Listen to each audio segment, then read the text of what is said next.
Hi, Dr. Jo Messenger here. Thanks for tuning in again. In this live video, I'll be talking about the need to sensitize yourself and develop your intuition.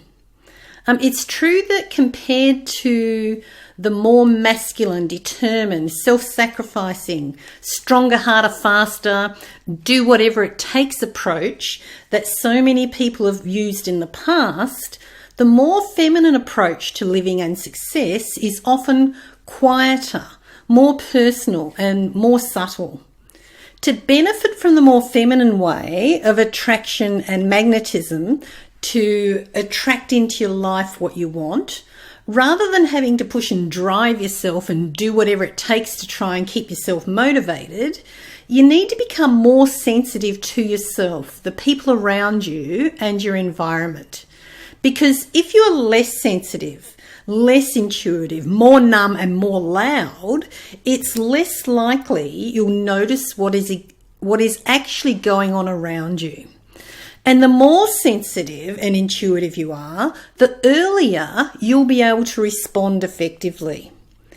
If you don't develop your intuition and your sensitivity, it's highly likely that opportunities will pass you by before you've had a chance to notice them, or even if you notice them at all. Insensitivity and numbness, perpetual ignorance, delay both your personal and your professional growth. Hopefully, from our previous discussions, you're already removing yourself from people and behaviours that desensitize you and make you want to numb yourself in the first place. Sensitivity has had a bad name in the past. It's often been used derogatorily towards females in an effort to keep them under control, and often with disrespect or even fear of their innate gifts. However, with the breakdown of organised religion, the family unit, financial institutions, politics, orthodox medicine, and the one-size-fits-all education system, and with the escalation of addiction, disease, suicide, violence, learning disabilities, and the disparity between the haves and the have-nots, a spotlight has now been placed over the need for a combined masculine and feminine approach. It is true, however, that sensitive and more intuitive people need to manage their gifts, their more sensitive feelings and their higher perceptions, so that they work as an asset rather than get plunged into overwhelm. Sensitivity and intuition are similar to wealth, sexuality, intelligence, beauty and power, in that you need to guide yourself so that it works for you and not against you. So here are some tips that will help you to develop your sensitivity and your intuition. Identify and minimize or eliminate substances that anesthetize you. Alcohol, narcotics and sugar are at the top of this list. So pretty much anything you're addicted to is reducing your natural ability to feel and intuit in the present. You might temporarily feel more while you're under the influence, but this is obviously not sustainable. And most experts consider substance abuse to be a sign of depression. So if you're drawn to mind-numbing substances, reach out and do something constructive about it. 2, identify and minimize or eliminate anesthetizing behaviors. Overeating, binge watching TV or movies, and excess sex are all mind-numbing behaviors that are not sustainable. 3, identify and minimize or eliminate numbing environments and situations.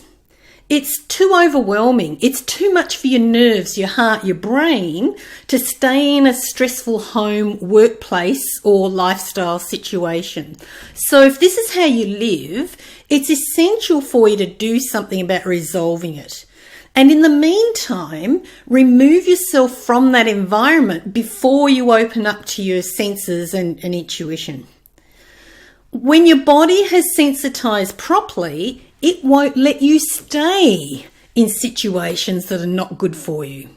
Your body knows the truth, even when you try and justify it in some way or talk yourself out of making changes. 4, identify what and how you are motivated.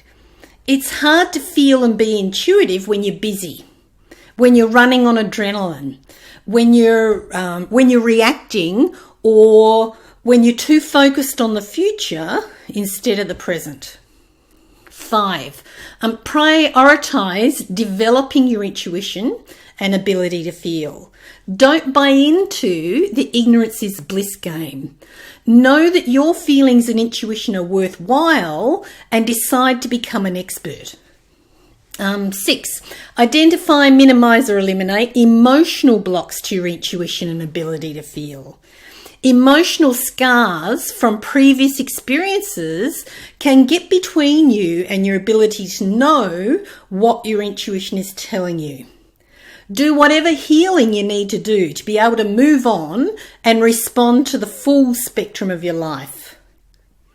7, understand that feelings and intuition are not linear. They are quantum or multidimensional. You'll get far more information from your feelings than is ever possible from education and data. Understand that emotional reactions are not feelings. And if you are emotionally reacting to things, this will keep you away from your feelings. Always trust and respond to your feelings and intuition rather than waiting for more evidence and delaying or even diverting the outcome. If you wait until you can fully explain your gut feeling, most of the opportunity in front of you has probably already passed.